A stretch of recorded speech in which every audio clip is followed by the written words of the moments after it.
Hey,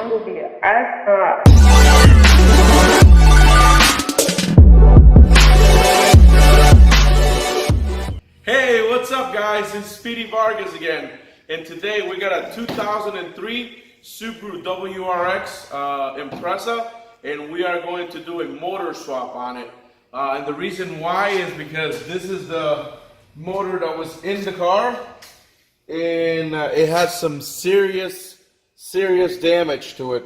Valves broke and made a huge hole in the piston. I believe that's cylinder number 2. And we had some really bad luck with this car actually. This is actually motor number 4. Yeah, this is motor number 4 that we just got. We got this one from a different source than the one we got before. And then we already have this other one laying around that we took off of it. And it had, when we got it, we installed it, and it has a knock on it, so it's garbage. And then the one in the car, we have no compression on cylinder number 2. So these guys that supply us this one, they're the ones who sent that replacement that we have over there. These guys are really nice to deal with. The people we dealt for the first 2 motors, on the other hand, I would not recommend to buy anything from them anymore. But let's get to it.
Alright, so here we have the engine exactly the way we got it. It's not open anywhere. We're about to open it for the first time.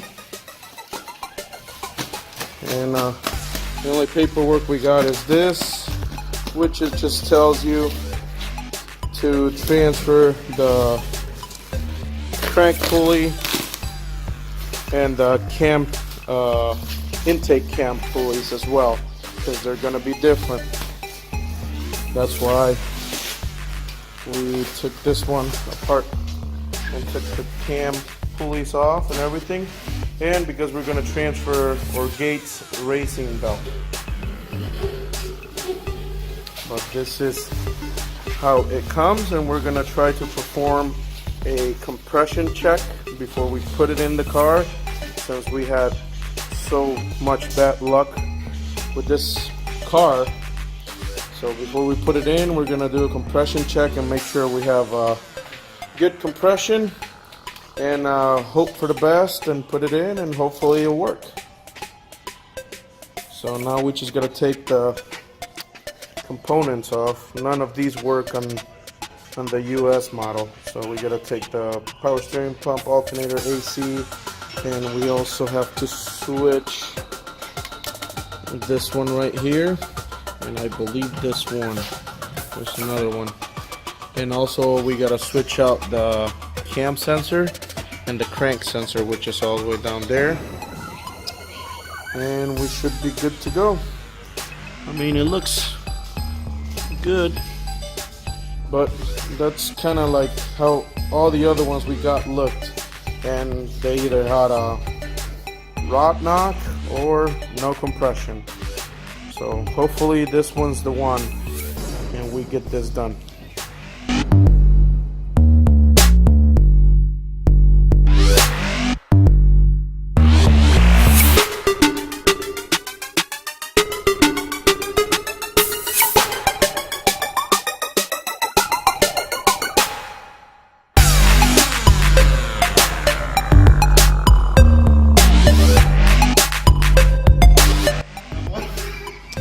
Alright, so the battery actually died in the middle of taking the JDM motor apart, but here we have it. This is exactly how you want to do it. You don't want to leave anything from the JDM motor. The only thing you want to use is the block and the head. All the sensors, all of that, you want to use your own sensors, your own alternator, power steering, AC, and of course the main thing to replace on these is this one and the cam gears, because they are different, and since they have the little spots for the timing on them, it won't work. Your car will not start if you don't replace these. This is the other one.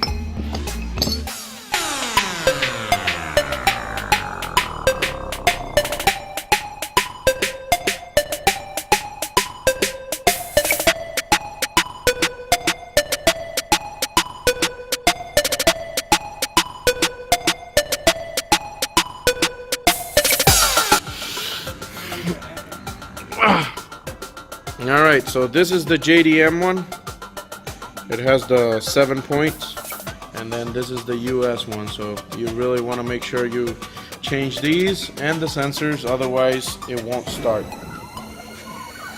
Alright, and then we're gonna start torquing the cam gears down, and you want to have the special tool to hold it.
Alright, so we got progress.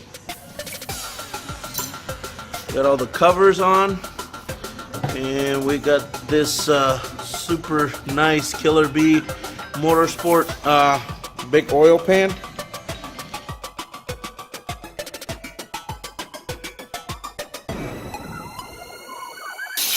Alright, so one thing that we're gonna have to replace on this one is the motor mounts, because for some reason, I don't know what type of engine this is or like what it came off, but this is the first one that I have gotten that the mounts are different. So we're gonna swap the mounts from the other one to this one, and then we should be good to see if we can put the starter on there or see how we can test the compression. We'll be back. All right, so we have everything put back together, and we came up with a little. We put the starter on, and we use some sockets to have the space that we need. And we have our compression tester right here, and then we have our, it's on this side, Ruben, tester right here. So let's see.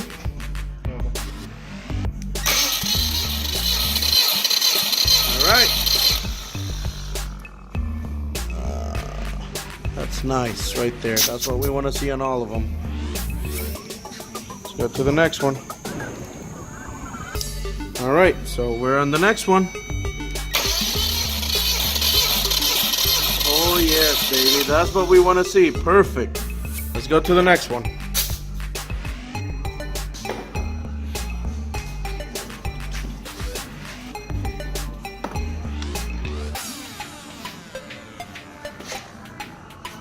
Hi. Wait. Go.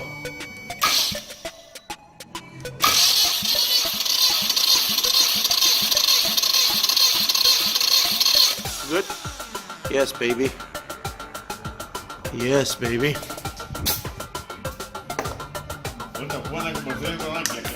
No, no, no, no. Hell no.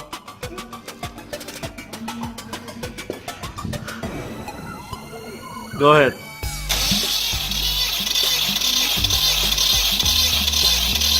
Woo-hoo!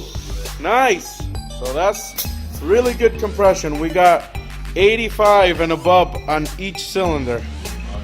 185, my bad. And that's with the jumper, without a big battery. Once you crank it with the battery and stuff, it should crank faster, so the gauge will go up higher and faster. But we got the readings that we need, and it's that we have compression.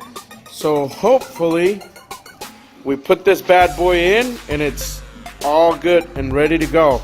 And then after that, we have to take this car to get tuned because it has bigger injectors and a couple other things. So let's cross our fingers.